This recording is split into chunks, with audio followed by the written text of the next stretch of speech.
Bismillahirrahmanirrahim. This is Professor Muhammad Asif Qureshi, working as Assistant Professor of Chemistry at Government Boys Degree College, Kasmabad, Hyderabad. My dear students, we are meeting again today in the lecture number 2 of chapter number 6 of Chemistry first year. Chapter number 6 is Chemical Equilibrium, and the topic which I am going to discuss today with you people is law of mass action or law of equilibrium. I must tell you that this is the most important topic of this chapter, chapter number 6, and the entire syllabus remaining ahead is based upon this law regarding this chapter. As far as the introduction of the law is concerned, it was given by two Scandinavian scientists, Gilbert and Waugh, and the year was 1864.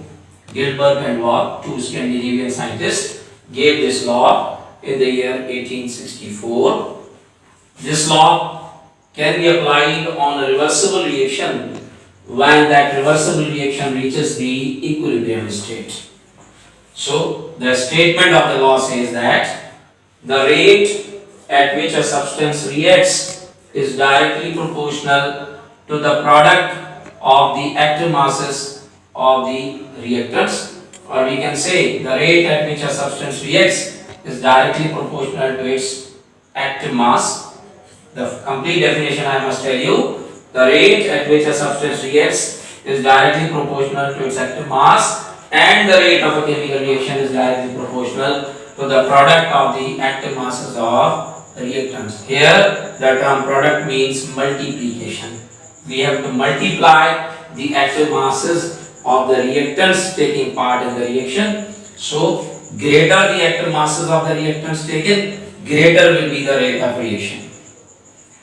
The term active masses means molar concentrations, or we can say the concentrations of the reactants must be taken in terms of mole per dm cube. The active masses or molar concentrations are written in square brackets. For example, if we are having 1 mole of hydrogen gas, it can be expressed in terms of active mass as H2 into this bracket. While if we take 2 mole of hydrogen gas, we can write it as H2 power 2. In other words, I must say that the coefficient written can be converted, it will be converted into the exponent power.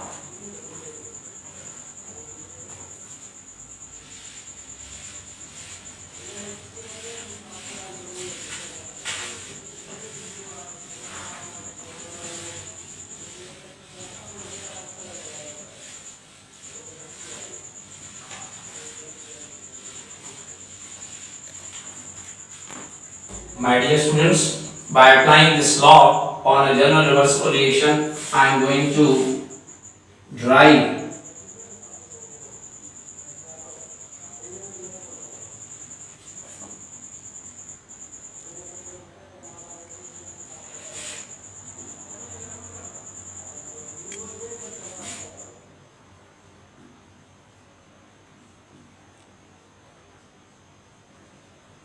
the equilibrium constant expression for that reversible reaction. So if we consider a general reversible reaction,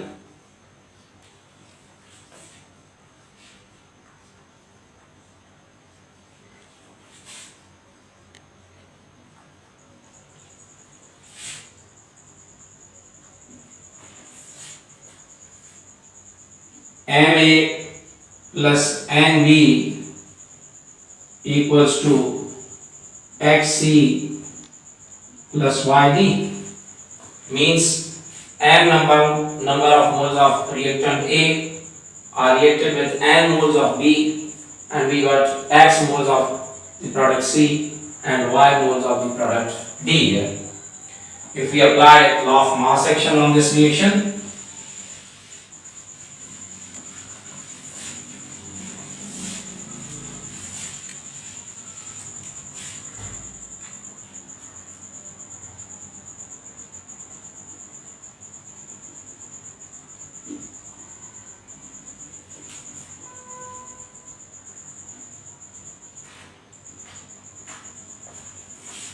the rate of forward direction reaction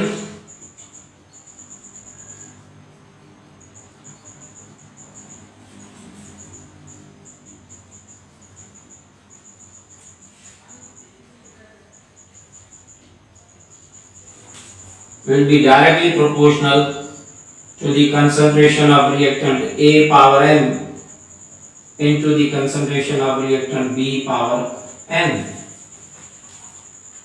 Similarly, rate of backward direction reaction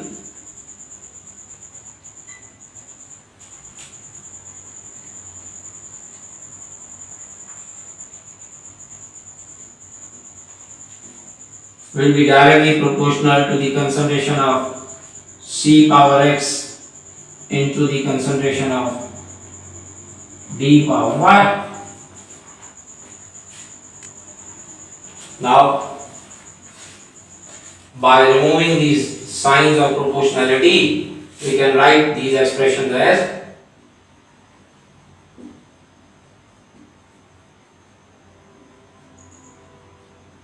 rate of forward direction reaction is equal to Kf into concentration of A power m into concentration of B power n. Similarly, rate of backward direction reaction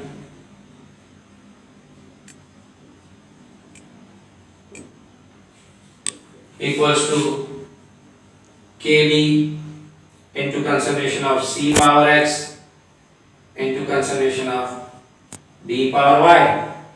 And these expressions Kf and Kb are the constants of proportionality which we have introduced in place of the sign of proportionality. We know that when the reaction reaches equilibrium state,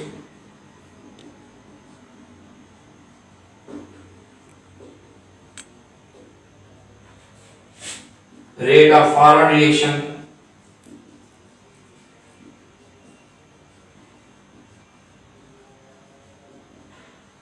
becomes equal to the rate of backward reaction.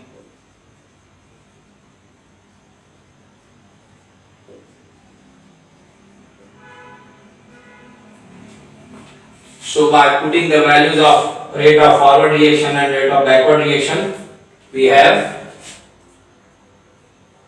Kf into concentration of A power m into concentration of B power n. It must be equal to Kb into concentration of C power x into concentration of D power y. By cross multiplying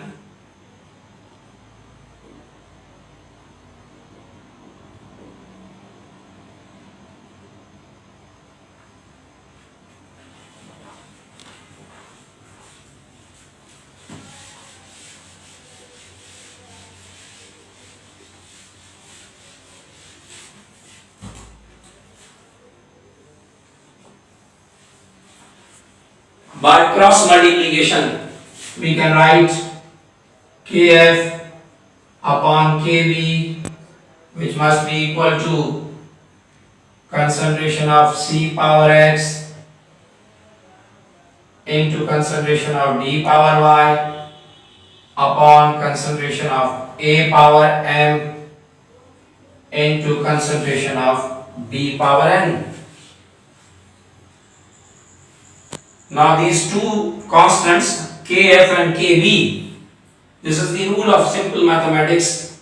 Whenever two constant values are multiplied by each other, divided by each other, subtracted to each other, from each other or added to each other, the answer will again be a constant. So the ratio of these two constants will result in another constant. So Kf upon Kb must be equal to Kc here, where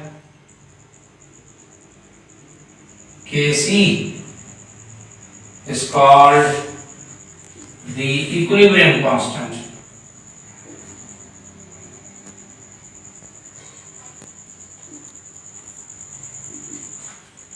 So by putting the value of Kf upon Kb as Kc, the final equation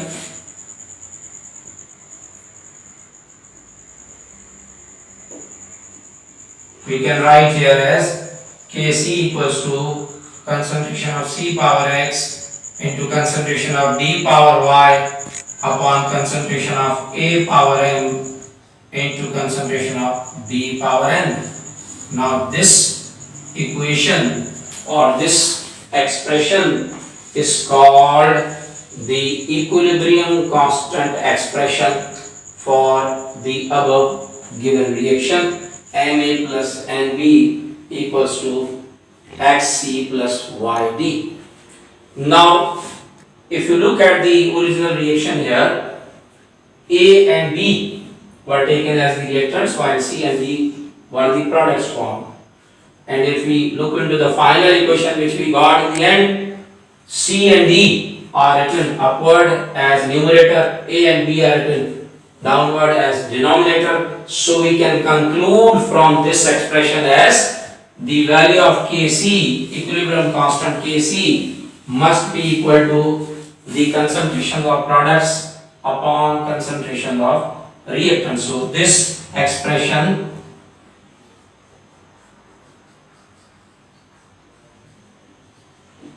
is called the equilibrium constant expression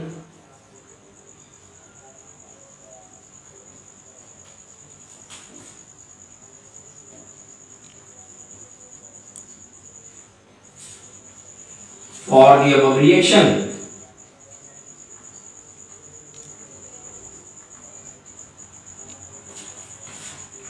And this expression shows